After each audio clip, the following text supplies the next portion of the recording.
So as this says at the top, this is my personal journal for 2020. I actually made this cover, sort of. Um, so I didn't like the way this bullet journal looked on the outside when I bought it. I just bought it because it was cheap and functional. It was only like $7 at Target. But what I did was I took some scrapbooking paper that I had that was a relatively thick cardstock, and it's actually peeling up right here. I need to re-glue it.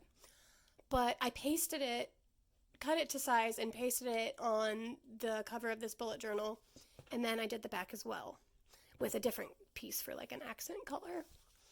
And then with a permanent paint pen, I wrote on here and I wrote on the spine, which I guess I probably should have done that this way, which just has my name and then the year.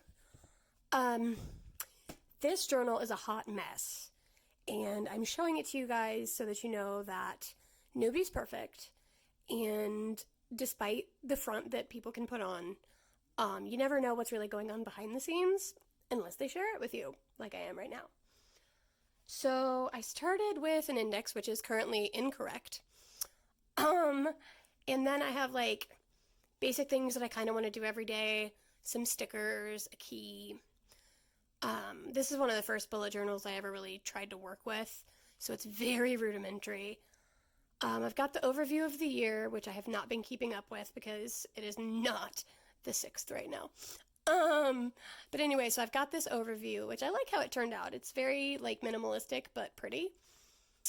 And then my morning routine, which has changed.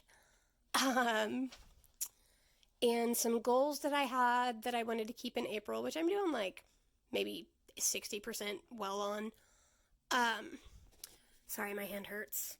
And then over here is like my April at a glance page. And I used a sticky note because I was gonna end up like erasing too much over there. So I basically just have like tasks that I need to be done, appointments to keep, a little sticker that I liked, and a quotation that I thought was funny and very me.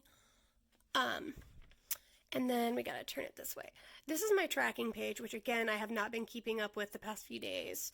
My sleep schedule has been crazy due to this whole COVID thing. And like Joe's been staying up all night playing video games, and that's really thrown off my sleep schedule. So I was doing okay.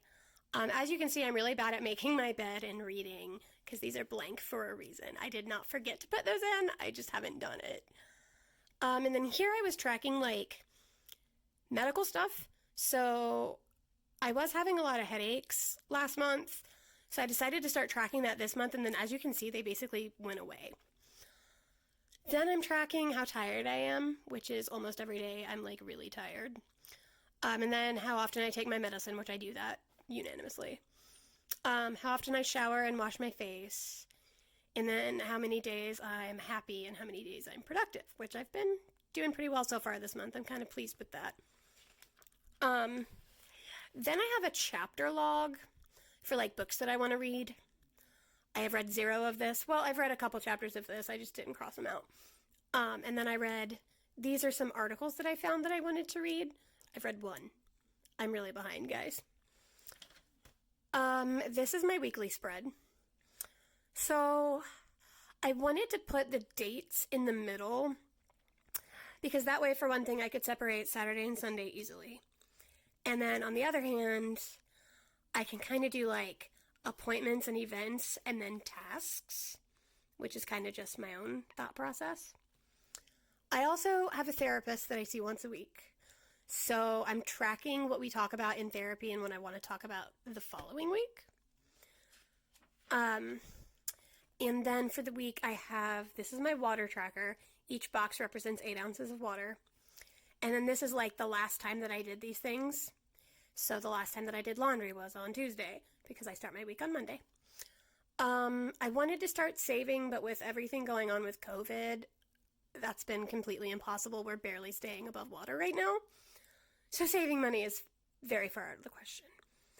I was doing a little bit better this week, keeping up with stuff. And then, see, I got all my things.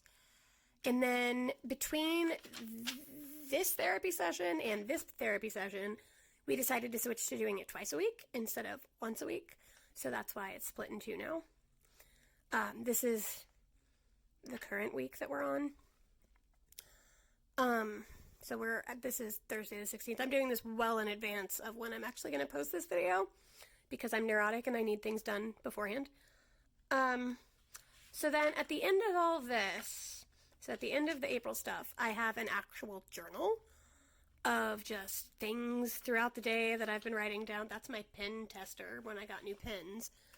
So it was all going to be in this purplish pink color, but my pen died, which I'm really sad about.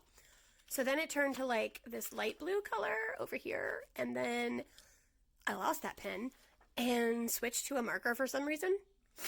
So, whatever.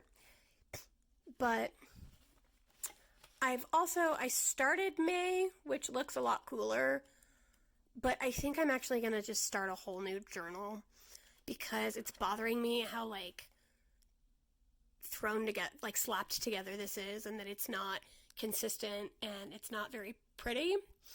It's just kind of been functional but not presentable.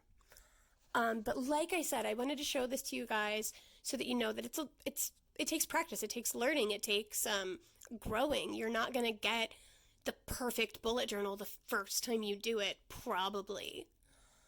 This is like my second personal bullet journal that I started. The first one I trashed. So, probably gonna trash that one. I'm thinking about trying to do a bullet journal in ruled paper, which I started today. So it wouldn't be a bullet journal as much as like a regular journal with bullet journal themes and styles. But I only have 2 pages done right now, which is my monthly goals for May and then my daily tracker, which all this pink is like days that I'm not gonna do these tasks. They're like once a week tasks instead of daily tasks. And then these 2 things I'm just going to practice during the week and then on the weekends not worry about them, which is no fast food and no soda, because I know better than to think I can go 31 days with neither of those things. So I'm sorry this video was so long, but I think it was informative. There's more about the subject below in the blog. So read up, see what jives with you, and comment below, follow my stuff, let me know if there's anything you need that I haven't covered. I can shoot you an instant message from most of my platforms that I'm on, so reach out to me. I'll hit you back.